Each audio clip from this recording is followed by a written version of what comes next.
Ruthless Compassion is a podcast that shows you how to become fiercely kind. I'm the host, Dr. Marcia Sirota, and in each episode, I get into it with experts and regular folks about the things that get in the way of what we want. Things like addiction and mental health, isolation and loneliness, difficult family and work relationships, and the importance of self-care. I want to help you overcome the obstacles to living your best life, and I want to inspire you to become a powerful kindness warrior. Hilary Jacobs Hendel, LCSW, is an emotion educator as well as a psychoanalyst and experiential trauma therapist in private practice. She is the developer of the Change Triangle tool for emotional health. Hilary is also the author of the award-winning self-help book on emotions called It's Not Always Depression: Working the Change Triangle to Listen to the Body, Discover Core Emotions, and Connect to Your Authentic Self, published by Random House in 2018. She has published articles in the New York Times, Time Magazine, Oprah, Salon, and in professional journals. Hilary also consulted on the psychological development of characters on AMC's Mad Men. Hilary's blog on emotions and how to use them for well-being is read worldwide. Welcome, Hilary Jacobs Hendel, to the Ruthless Compassion podcast. Thank you. It's really exciting to have you here because I'm always interested to talk to people who are working with people and their emotions, because that's such a powerful but also kind of mysterious topic. So maybe the first thing to ask you is, who you are and what you do, and then, why you started doing it. That's a great question. So I am a 56-year-old woman from New York City who has always been interested in psychology and went back to school later in life to become a psychotherapist after having a first career as a dentist, which is only important because I had a full medical education at Columbia, and that I didn't realize at the time that would affect my later career, but it has affected my interest and study of emotions very much because as we may get into later, emotions are really body-based experiences, which is one of these things that I never knew and that is surprising to most people, but makes sense when you hear it because we feel these things deeply. So I practice as a psychotherapist. I was trained after my master's. I became a psychoanalyst because in New York City, that's kind of what you do. There's sort of psychoanalysis and CBT, and a very small, still kind of not mainstream group of practicing psychotherapists do what's called trauma work. That's experiential in nature, that Bessel van der Kolk writes about, and The Body Keeps the Score. And along the way in my training, I discovered this whole body of academic research and literature on emotions per se.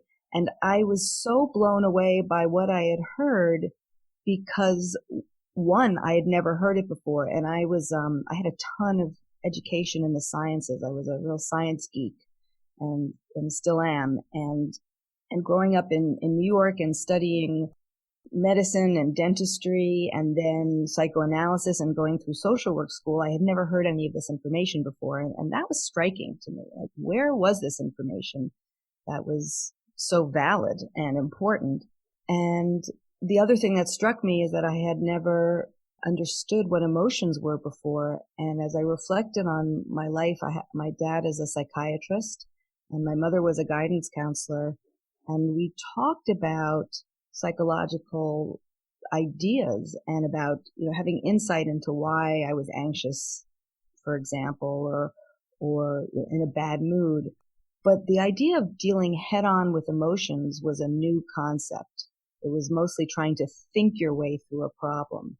And because I started then practicing in this new way, I started training in an emotion-focused, attachment-oriented method called accelerated experiential dynamic psychotherapy, which stands for AEDP, which Diana Fosha developed.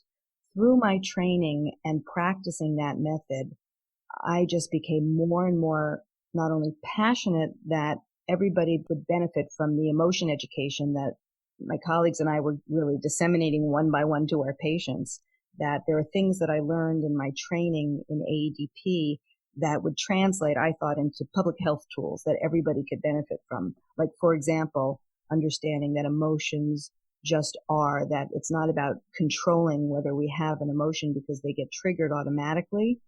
And so I know so many people, including myself, who felt that I was weak because I was emotional at times, and that I was weak because I didn't have full command of my emotions, or I was even weak because I had emotions. And that's a myth that I have become very passionate about dispelling. And another myth is that emotions kind of happen in your mind, and they're body-based emotions. And the reason that's important to understand how emotions work in the body is because that's the way you work with them to heal and ease and prevent anxiety and depression in children and teens and young adults and adults of all ages.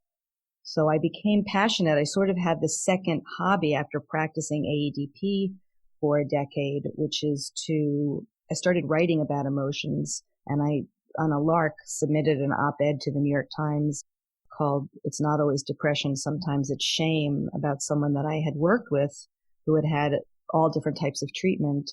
And I started working with them with their emotions, trying to help them have them in a safe way and in a way that felt right and good. And this person got better. And then I thought, wow, that's really the first time ever I had something to share and say. And I wrote this article, and the New York Times published it.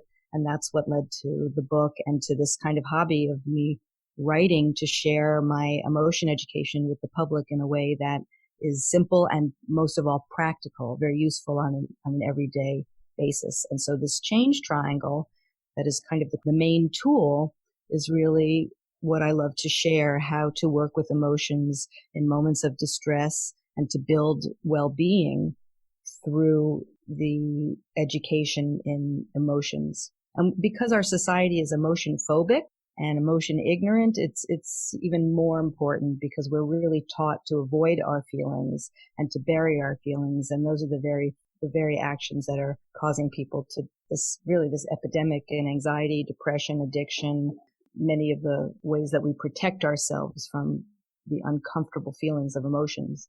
That if we could just understand emotions, it makes them less scary, and we can start to work with them and validate them and welcome them directly because they have something important to tell us. That's why they're there.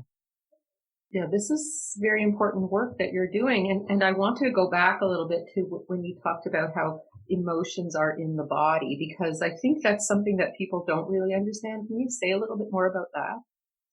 Yes. I think what I would disagree with what you just said is I think when you say emotions are in the body, there is like an aha moment. There certainly was for me that said, oh, of course they are, because we feel them so deeply. You know, when we're anxious, our stomach knots up, or we have a fluttering in our chest. When we're sad, we feel a heaviness in our chest. When we're angry, there's this energy that kind of comes up and through us. And, if you're talking to someone who's angry and you look at their hands, you may see them even balled up into fists. And this is all happening unconsciously or out of awareness unless we are bringing awareness to it. So the idea that emotions are physical experiences is very important. One, so that we're not frightened and we don't think there's anything wrong or sick with what we're experiencing. And basically, in a nutshell, they're body-based experiences because the primary purpose of a core emotion, and in the change triangle, you see that there's two categories of emotions.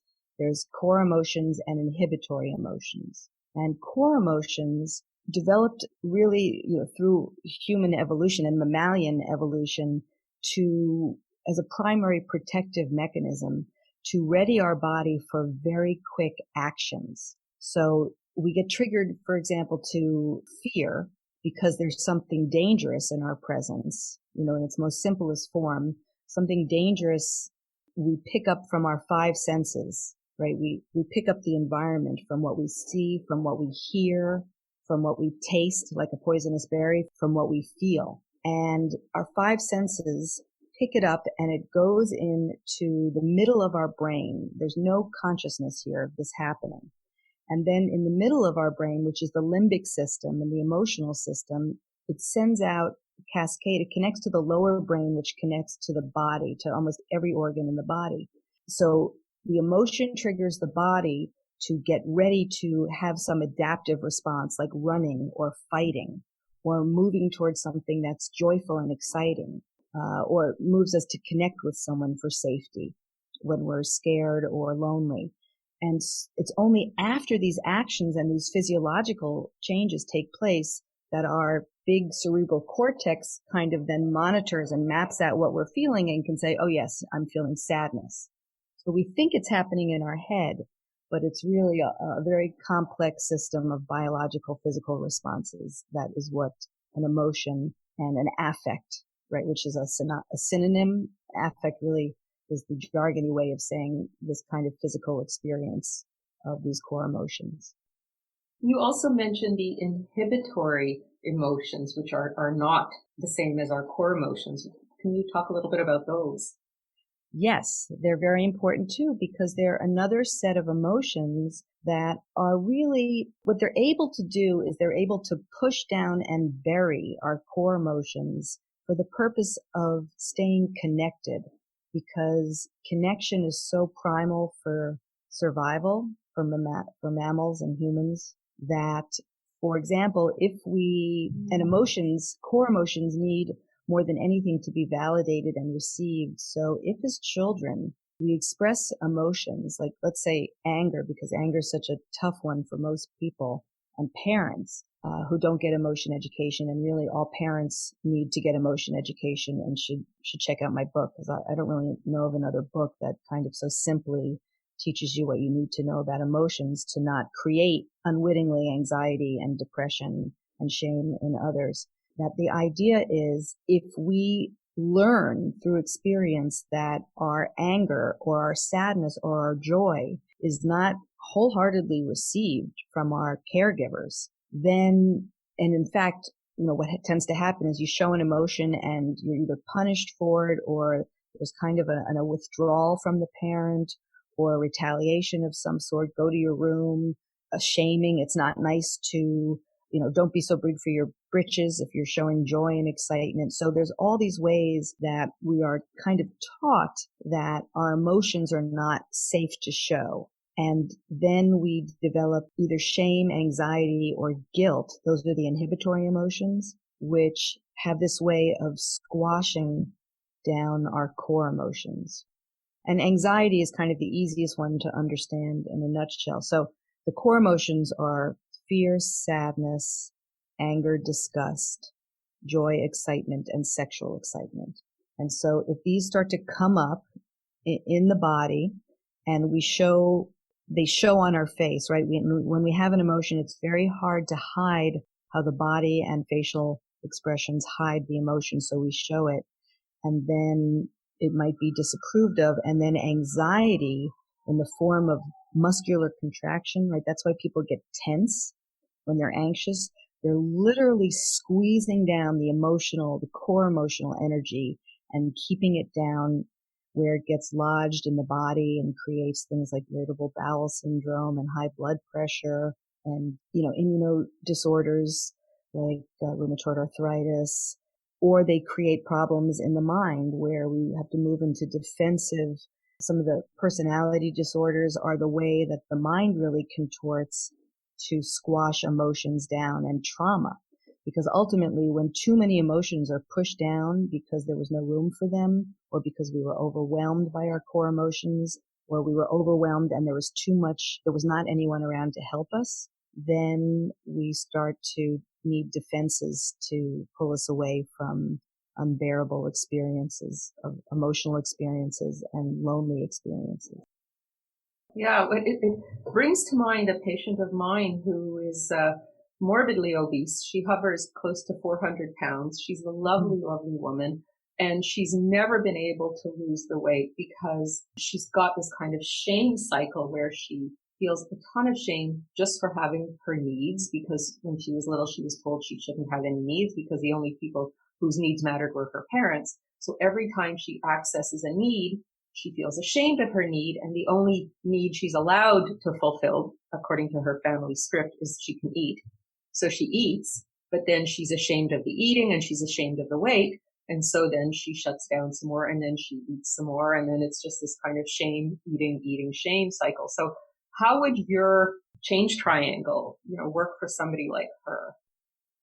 That's such a touching, right? So it's such a Yeah. touching example. And so many people, right? Food is a main way that people defend against feeling feelings and against longings and deprivation.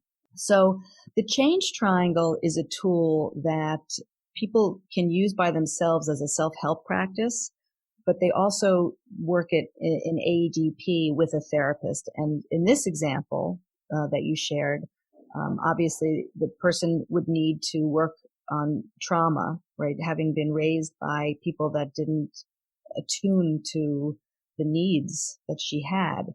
And so as a therapist, there's many, many ways to skin a cat, but in AEDP, I talk about shame right from the get-go because shame is another one of these emotions that we don't talk nearly enough about openly in our culture. And that's because talking about shame can actually create an experience of shame. And shame is not like just being a little embarrassed. When you read and study about shame, it's a very primal experience that we're all wired as soon as we come out, just like our core emotions, we're all wired with them and they know what to do to keep us safe. Shame is something that comes up in the context of interpersonal relationships. And I work with shame as a part because it's a learned experience, meaning that it's not the whole experience of a person. Often people feel mired in shame and that's all that they experience, and it's excruciating. It's like a pulling inward and a wanting to disappear or crawling under a rock. It's when you can't bear being seen because you feel so defective and exposed in that defectiveness. Nobody is defective. They're taught to feel that way. And so as soon as I work with a patient where I know that there's been some trauma in the form of abuse and neglect, I try to educate a little bit about shame. And as soon as I see it in the room, like as soon as it can be named and validated, then I would say, can we move the part of you that feels ashamed to the waiting room? Or can we move the part of you that feels ashamed out? Can you imagine it coming out of you and sitting on the sofa with us and helping a person try to get an image from their most, if you can access a bit of their most confident self, or just like a piece of something that feels bigger, that's connected to you in some way. And then you try to work with the two of you together, the patient in their present day self and the therapist, work together on behalf of the child shamed self, to be there for it, to witness it, to hear how it learned to feel ashamed. Where did you learn that it wasn't okay to have longings? Or what can we do now to heal that basic attachment need for love and connection? At the same time, helping her work with the eating disorder, right? We're understanding what happens in that state where she starts to eat. It's probably a dissociated state. And what are the feelings in there, right? If she didn't move to the defense, which is eating and soothing, what are the core feelings towards her parents for treating her so unempathically, right? So I try to help her access her rage and access the sadness, the mourning for herself, of what she didn't get, that goes with the compassion for the self. Does that make sense? So you're working Absolutely. on a number of levels. Yes, absolutely. Yeah. Absolutely. And, one of the things we've done is we've had to connect with her shame around her anger toward the people who treated her that way. So, everything brings up more shame, right? Exactly. So we keep having to go back and kind of peel off another layer. Exactly. And so I would keep sort of my kind of go-to intervention would be, can we ask that shamed part, even for a moment, to go into the waiting room and give just a little bit, maybe 30 seconds, kind of going back and forth, trying to titrate, meaning get her used to feeling what anger feels like in her body. And sometimes you have to go back and forth, and I'll say, the shamed part needs to come back in because it feels too vulnerable, and try to figure out other ways so that she doesn't collapse into shame. So as you know, it's a slow, gentle process because while you're doing this, you're rewiring the brain, you're building bridges between dissociated parts, and you're really trying to reparent to a certain extent, help her be the loving parent to her shamed part. And in the article I wrote, it's not always depression. In the New York Times, I give an example of a gentleman named Brian who the same thing was mired in shame, and how what we used to do is we used to play ball initially together so I could keep him present. And I was thinking how you could do something like that to, you can't kind of be positively connected and in a shame state at the same time. And so there's all sorts of tricks to keep the social engagement part of the nervous system engaged through play and having fun together and through touch and all sorts of interesting ways. Shame is just a fascinating and very tricky emotion to work with, but it's very gratifying because you really can heal shame. That's very encouraging because I see that with a lot of people who have trauma, that's kind of their go-to, their default, right, into self-loathing and shame, right? Because they feel that it must be their fault, the bad things that happen to them. Yes, and another way to think of it is that I would rather think that I am terrible than my parents are terrible, because to be young and vulnerable and at the mercy of people that aren't really caring for you is scarier than to think I'm just a horrible, defective, broken person. There's something wrong with me. And so it's really the shift back to, if you didn't go to shame, right? If you stayed, or even as an adult, if you could go back to that childhood scene and see what was going on, and you didn't go into a shame state, but you were fine, how would you feel towards what you were seeing? What emotions would come up towards your parents for the way they were treating your child self? And you're just trying, once you can access the anger, the shame isn't needed anymore as a defense, which is another way to think of it. You don't need the inhibition anymore because you're okay with the primary rage, which then, is another round of work to help that come up and out of the body so that it's not inside creating these conflicts. You want to help somebody really through safe ways and ways that are different, than they were younger. As we say in AEDP, we want to help you feel your emotions, not re-traumatize you like you were, but go through a process and have it be good at the end of each session. Well, you brought up anger, and that was another thing I was thinking about, because I've also had people in my practice as a psychotherapist who had a lot of anger, but really didn't know what to do with it. And so they imploded it and it became, anxiety or depression or addiction. Mm-hmm. How would you use this wonderful technique to deal with people's anger that they didn't even know about, maybe, let alone, let out?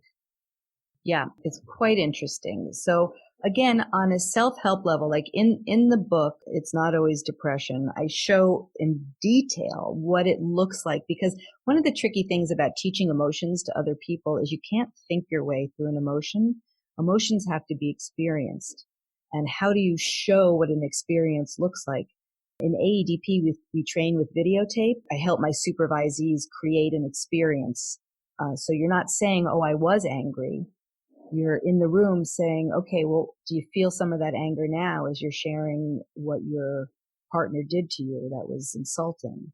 And if they do, then you go right into, well, okay, so if you scan your body from head to toe and toe to head, what inside your body right now is letting you know that you're having the emotion of anger?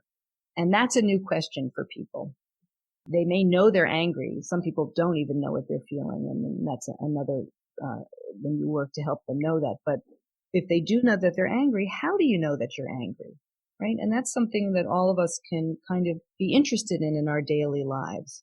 So working the change triangle on your own, anytime you're anxious or feeling ashamed or feeling guilty, you can also say, what other emotions are underneath that? And in moments of distress, I'll go through each emotion sometimes when it's not so obvious. Am I angry? Am I sad? Am I afraid? And it could be more than one. But in a therapy session, when you're trying to process childhood trauma and childhood rage, again, that's a time where you do need another person with you. And the ways that I work with anger, which is again based on AEDP, is a couple of things. One, when I ask someone to go into their body and to let me know how they feel anger, and how they sense the anger in their body, because the key to this is that you're really staying with physical sensation. So, for example, when I get angry, I experience like a heat inside and an energy that kind of rises up through my stomach, and it wants to come up and out. So if the person I'm with says, yeah, I feel warm and I feel some energy coming up and maybe I feel something in my hands, I will say, can you stay with it? And just notice the physical sensations and notice what the anger would want to do to your partner if it came up and out of you. And we can use fantasy in combination with following physical sensation to discharge the energy of the anger out of the body and out into, basically out into the body and into the fantasy. And fantasy work is so powerful in this way of working because the brain does not know the difference between fantasy and reality in this arena. And what I mean by that is when you hook up someone to an imaging machine, fMRI, and you ask them to imagine running, it lights up similar areas in the brain as if somebody is actually running. And so we can take advantage of this and use fantasy. And I have people, whether they verbally want to curse out their parent, and often if the abuse and the neglect was a lot, then we get into not only physical violence where the anger, not the person, I differentiate. It's like it's a primitive program. So you may love your parents or you may love your partner, and yet this anger will still come up, and we have to let it out so that it doesn't make you sick in your body. And fantasy is one way to do it. And I don't create the fantasy and they don't think the fantasy. If you stay with a physical experience of anger, it knows what it wants to do. That, as we say in AEDP, the body, just like a cut heals on your skin, the mind and body will heal from psychological trauma if we get out of its way. And we are wired for healing. So if you tune into an emotion like anger and you stay with it, which means tuning into it with kind of a curiosity and a compassion, never a judgment, and you let it move, the fantasy and the impulse will manifest itself. And then I help the person feel okay about imagining what they need to do until the anger is out of them. And then there's often relief after that. But it's a struggle at times, right? People feel guilty, like this isn't okay. It's not okay to think bad things. It's not okay to imagine bad things. And it is. I just remind them this is the safe way. It's like your parent or whoever. Where are they right now? Do you think that they're getting hurt by your fantasy? And they'll go, no. So yeah. So this is a safe way, and it actually improves relationships because when you get the anger out from years past or even from present day triggers, then it leaves more space for the other feelings that we have towards the people we love, even when they hurt us. That's wonderful. I like that very much. Earlier, you said something about how our society is emotion phobic and emotion ignorant, and how you think that in part that might be an explanation for our epidemic of anxiety, depression, and addiction. Do you want to elaborate on that? Sure. I mean, it's something that I'm so curious about. I think I understand what makes sense to me, and I'm not a researcher in anthropology, although I've read a bit, but it makes sense that the everyday person, let's stay with anger again, because it's what people struggle with quite a bit. When I talk about anger, people think that I'm talking about what I would call acting out anger. So we see in the name of anger so much destruction, right? Anger makes people say mean things. Anger wants to do mean things. It's the program. And so when you talk about leaning into anger and allowing someone to feel their anger, it's scary because people don't want to be destructive. Most people don't want to be destructive. So one of the first things that I teach is understanding the difference between experiencing an emotion, which is an entirely internal process. To experience my anger, for example, means that I, can know that I'm having it, right? That I know in this moment, I feel angry at Bill, let's say. And not only do I know that I'm angry, but I can stand to be with the physical sensations that tell me I'm angry. So I can tune in and feel that heat in my chest and that energy coming out. And I can validate, yes, I'm angry. I'm angry at Bill. I feel it in my stomach. And the impulse is I really want to tell Bill how horrible he is. And I can't stand him and I never want to see him again. And, all this impulse to do or say something that comes from anger. But this is just an internal experience for me. I haven't done anything out in the world yet. Now, if I was to go to Bill and say, you blah, blah, blah, blah, blah, terrible, expletives, that would be acting out my anger. And if I punched him in the face, that would be acting out my anger. So I think that one, again, is the myth that people don't understand that anger is we're talking about having an internal experience. And so I think people stay away from emotions and they're very, very painful. Sadness is painful. Fear is painful. Anger is painful. And even people struggle to feel joy and excitement that when you really embody these feelings, we're socialized out of them. Like it's not okay to be big. It's not okay to feel powerful because again, people think that you will wield that power in destructive ways. So when we start to think about emotions in terms of history and people killing each other, we can understand why we evolved to have the philosophers who were like, being a thoughtful person is the most important thing.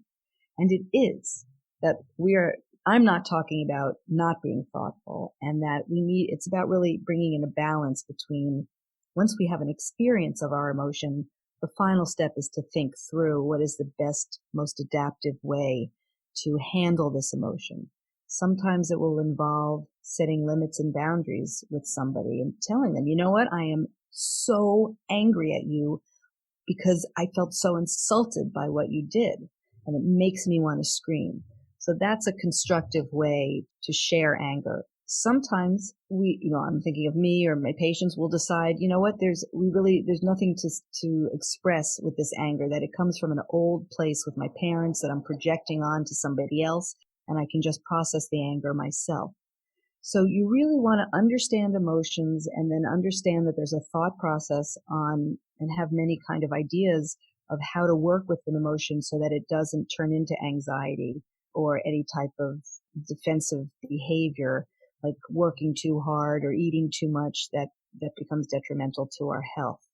And then, we had Descartes who said, I think, therefore I am. And it's really, we feel, therefore we are. And so sort of all these kind of philosophical ways of that humans have evolved that we now have to undo, because in modern life, we actually have time to think and feel. Back in the olden days, everybody was too busy, fighting for survival and foraging for food. And again, therefore, there wasn't really time to be depressed or anxious. We were just acting to survive. And so now I think with time and reflection and ideas like self-actualization, their emotions are coming up and people don't know what to do with them, and they squash them down and avoid them because that's what they think they're supposed to do to be strong and good people. Here we are in almost 2020, and a lot of us are squashing down our emotions because, we're afraid of what we're going to do if we have them, or we're afraid of what people are going to think if we express them, even if we fully experience them. Mm-hmm. Or the pain that they'll cause if we don't block them. That's right. We're afraid we don't trust ourselves to be strong enough. And obviously the less we practice experiencing our emotion, the less confident we are in actually being able to have those emotions and be okay with them. Exactly. So when you work with somebody, or when you work with people, because now your book is out for a lot of people, which was your goal, how do you think it's going to change, people or even society if they were to, let's maybe do a little fantasy now. How do you think things might change in our culture, in our society, if people are more able to fully experience their core emotions and have those kinds of experiences like calm, curious, connected, compassionate, confident, courageous, and clear experiences? How do you think things would or could change if people were more able to just connect with their feelings in a positive way? Oh, what a beautiful question. I think that it has the power to change the world. But it would take generations. So just the first step is just that everybody, I think, deserves a basic education in emotions, just to demystify and to shatter the myths about them. And so I'm hoping that in 10 years time, or hopefully before, that the change triangle, which is the best tool I've ever seen, and that's why it's the one that I adapted for the general public, would be taught in high school, which is, I think, around the ages where you could sort of grasp it intellectually. So just the intellectual understanding of emotions is so crucial, because if we have so much trauma in our children because parents don't get enough education on trauma and attachment. And what causes trauma is events that cause overwhelming emotions in the face of too much aloneness. Simple as that. The traumas in and of themselves are dealable. When terrible events happen to people, we can move through them if the proper ingredients are in place. And Peter Levine writes about this in Waking the Tiger.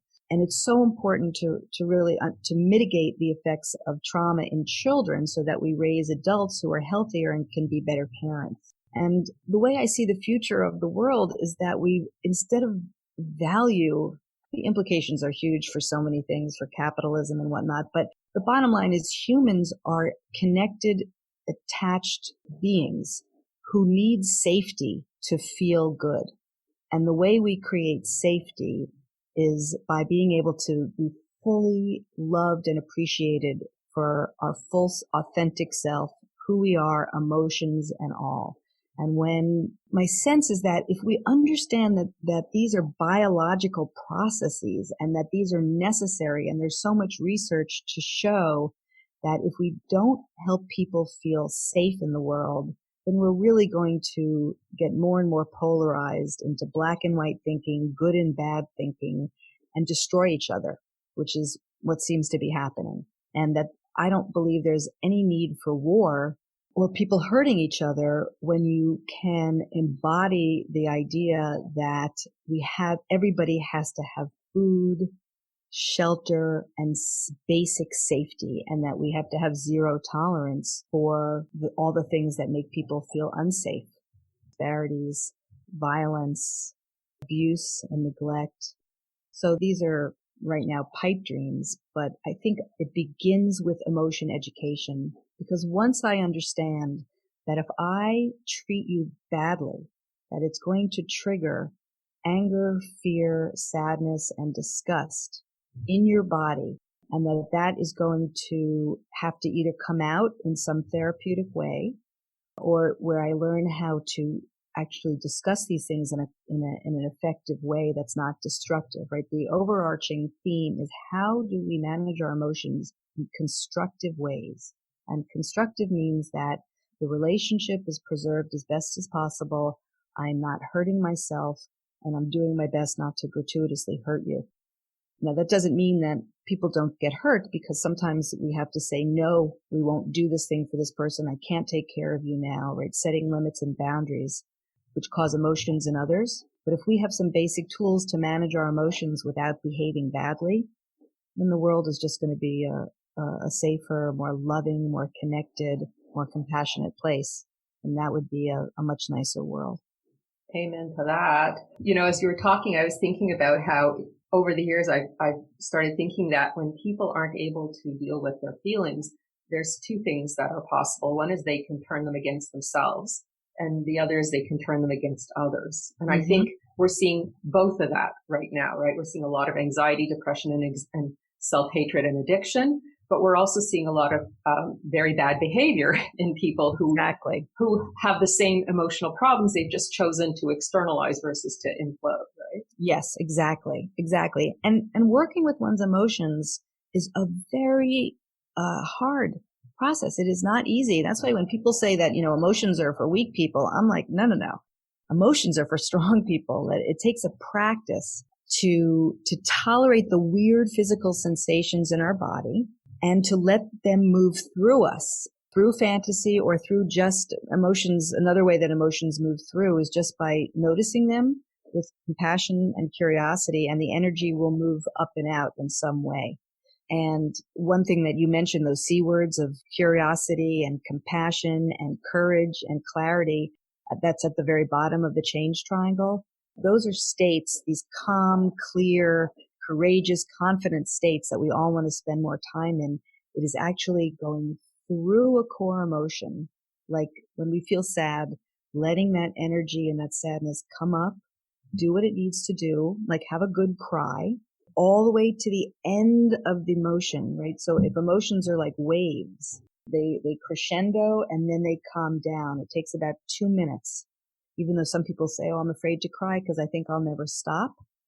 And if it's a pure core emotion of sadness, it really doesn't last that long. And there's a leap of faith in just surrendering to the feeling, letting it come up and out. And then when it starts to calm, underneath after the calming is like, oh my God, I feel better. And the confidence and clarity and calmness that comes from fully experiencing our core emotions is a wonderful experience. And that's, in AEDP, what we try to get to. We help somebody in a session from the get-go experience an emotion to completion and access that open-hearted state, which is really, if we were using jargon, it's being regulated, going from a dysregulated state to a regulated state, which is just feels much better, and it's much better for us. I totally agree. And I was just thinking how when I first started doing physical training several years ago, initially I would ache afterwards, right? I would see my trainer and then everything hurt. Especially I would notice when I'm walking up the stairs, it's like, oh, why are my legs so sore? And then as I continued training, I didn't hurt anymore, or the hurt was much, much milder. It didn't last as long. And I feel like this kind of emotional training is the same way. Initially, it's like it feels really hard and really uncomfortable, and you might ache after the session, but then, you get used to it, you get stronger, you get more resilient around this kind of emotional content, and then it's the same kind of process. Would you think that this might be similar? I 100% agree. And that I've begun, especially for men, because it's a little bit harder to get men interested in emotions because of all the false messages they're given, that it's just like bodybuilding, it's gym for the brain. And that, it is so antiquated now that there's stigmas about emotions and stigmas about mental health. I mean, that just has to go. It is just, there's no excuse for it anymore.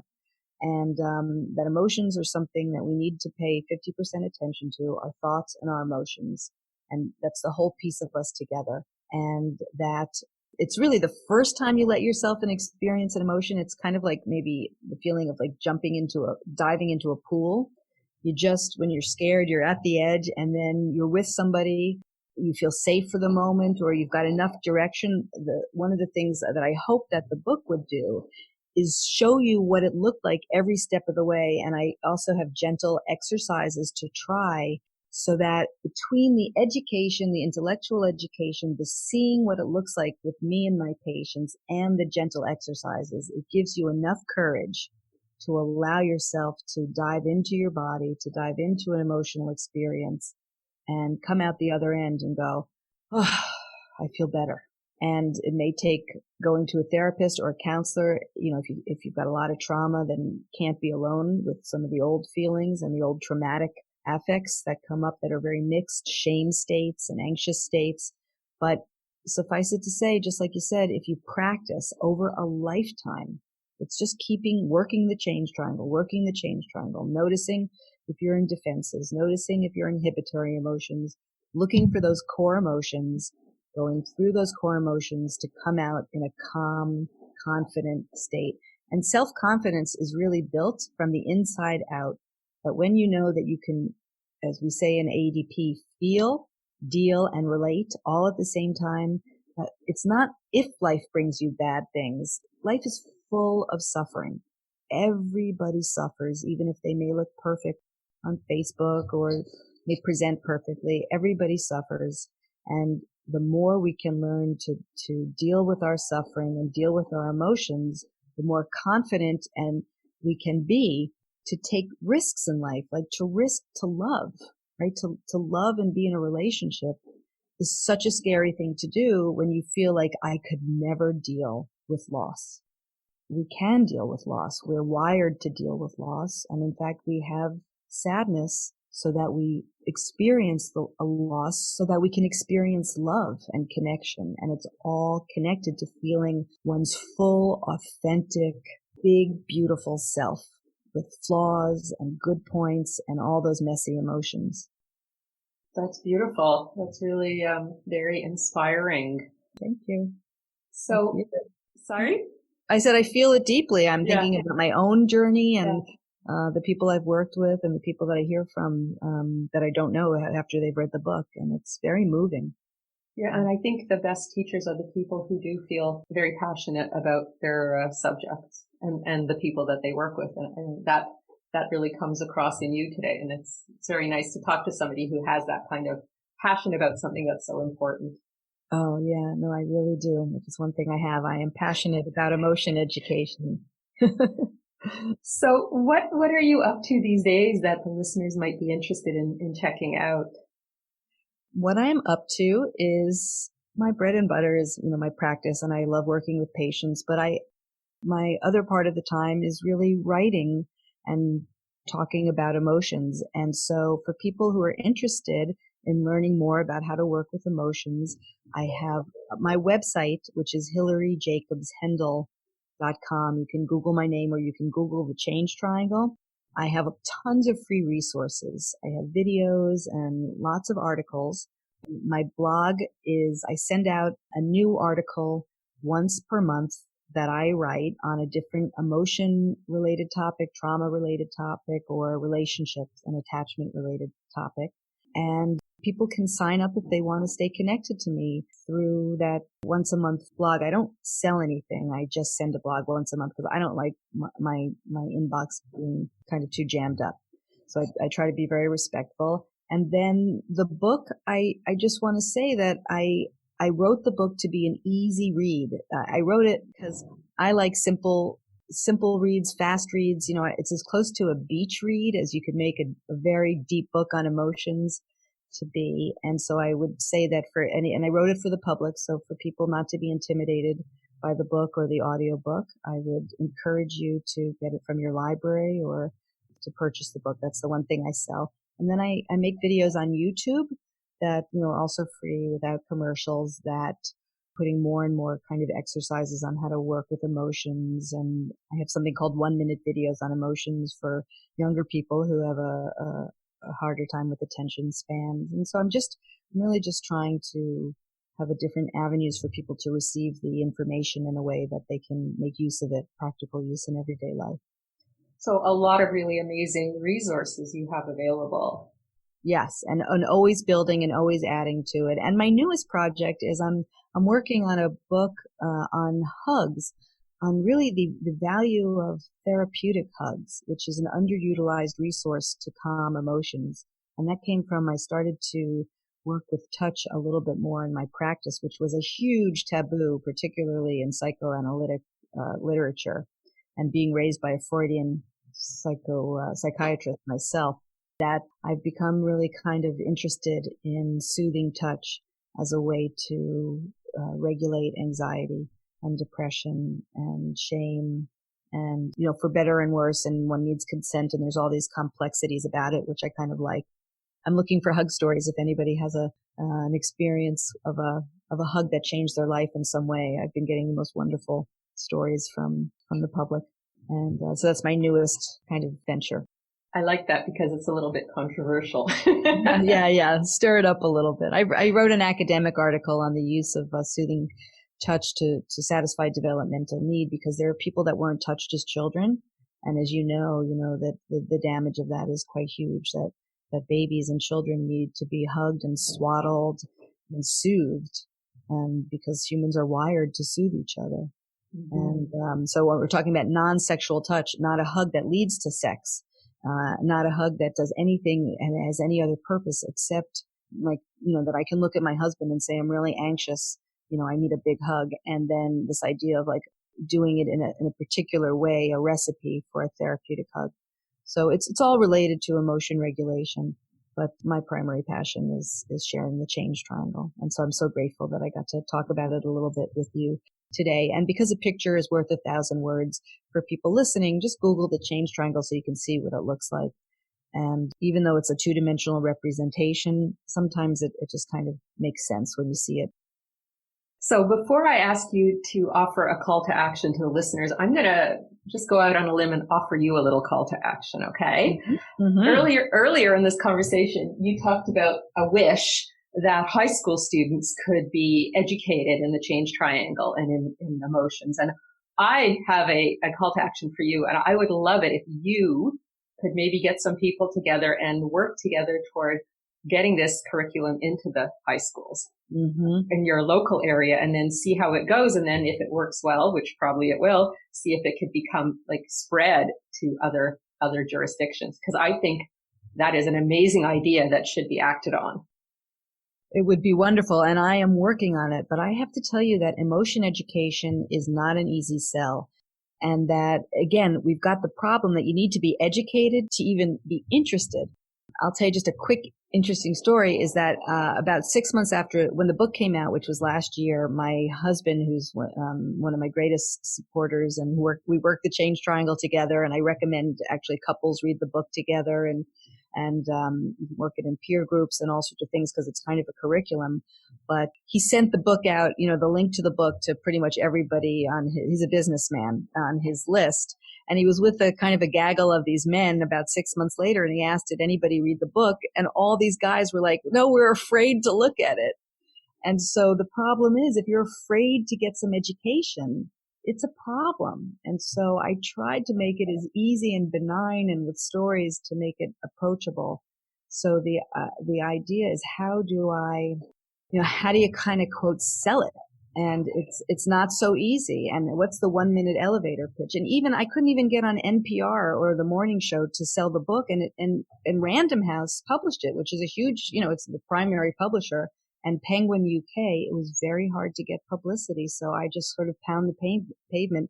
I'm on Twitter, I'm on Facebook, I'm on LinkedIn, I'm on Instagram, I'm on everything, because that's really the only way that like little old me can kind of just say, here, this is what I'm doing. Here's the free resources. Come and check them out.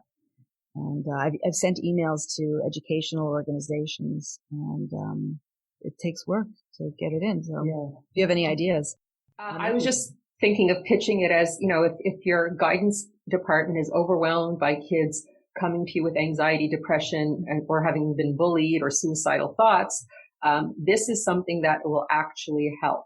And it's, you don't have to spend money on it. It's just a program that they can learn. So maybe you can talk about, absenteeism in the schools, children who are being bullied or who are acting as bullies, maybe that. Yes. And I write about bullying. Bullying is a huge thing. And I actually worked with a film producer in LA who was also on a mission.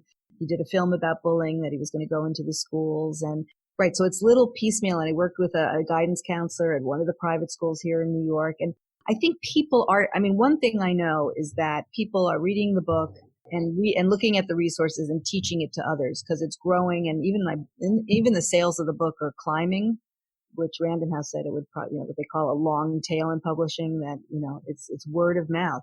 And so I am, it's literally like one person at a time, and there's no sort of the bureaucracy. I live in New York City. So can you imagine, I don't even know who to talk to. So it's really one school at a time. And I wrote the book so people would take the information and make it their own, and then spread it and share it and do what they want. And then people send emails when they have questions, and I'm very responsive. So I am really trying, and doing shows like this help because it reaches more people. For sure. And I'm very happy to get the word out, because I think it's essential. It's really essential for people to learn how to deal with their feelings, because I think it's really at the heart of so much suffering. So much, all suffering in many aspects. And doctors should be learning this to be more empathic and to understand all the psychosomatic illnesses that are unexplained that people come in with. They're not even teaching this in social work school. They're not teaching it in PhD programs. Slowly, again, Diana Foch's work in AEDP is at Chapel Hill, North Carolina, but it's just, this will be mainstream one day because it's based in cutting edge neuroscience and effective neuroscience. But it's just, there's such a predominance of wanting to stay in our head and stay in our thoughts. And it's just slow to change. But AEDP is growing by leaps and bounds, and the other experiential therapies like EMDR and internal family systems and intensive short-term dynamic psychotherapy. All of this is growing and is getting, more and more research that people can look at to call it evidence-based, which again, don't get me started on sort of the politics around that. And, but the method works and it works the best, I think. So I've studied a lot of methods. Yeah. Absolutely. So for your call to action now to our listeners, what could you add to all the wonderful things you've already said? Learn about emotions and it will really, really help you. And even just learning the information, even if you don't want to practice any emotional processing yourself, it will be eye-opening. So I would just encourage you to either read It's Not Always Depression or read the articles that I've written. I have articles in Time magazine, 3 in the New York Times, Salon.com. If you just Google my name or Google the Change Triangle or Google It's Not Always Depression, lots of podcasts, you're going to find tons of information. And stay in touch. If you're into Facebook and Twitter and Instagram, you can find me everywhere. And I hope the call to action is to learn about emotions and to share it with others if you think it's as important as I do. That's a great call to action. Well, thank you so much, Hilary, for coming on the show today. It's really been fun talking to you and very enlightening. And I'm very glad for people to get an opportunity to hear what you're saying, especially to hear your voice, because I think, it's good to read a book and it's great, but to hear somebody speak with such passion and conviction is very inspiring. And I think that also is going to help people to check out what you're doing. I think so. And also, the book is everyone who reads the book will know all about me. I share a lot of personal stories and you see in-depth sessions of moving from defensive states, which is on the top of the triangle, through inhibitory emotions of anxiety, guilt, and shame, in hitting, meeting and validating and being with core emotional experience, and then into the open-hearted state of the authentic self. So the book is a journey with me through working the change triangle, how it goes up when we have trauma and down when we heal. Thank you. I really appreciate you letting me come on and share. Have a great day. You too. And bye to everybody out there. That was the amazing Hilary Jacobs Hendel, and I'm Dr. Marcia Sirota. If you like this podcast, please review it on iTunes, and you can sign up for my free monthly wellness newsletter at marciasirotamd.com, where you'll learn about my new online courses as well.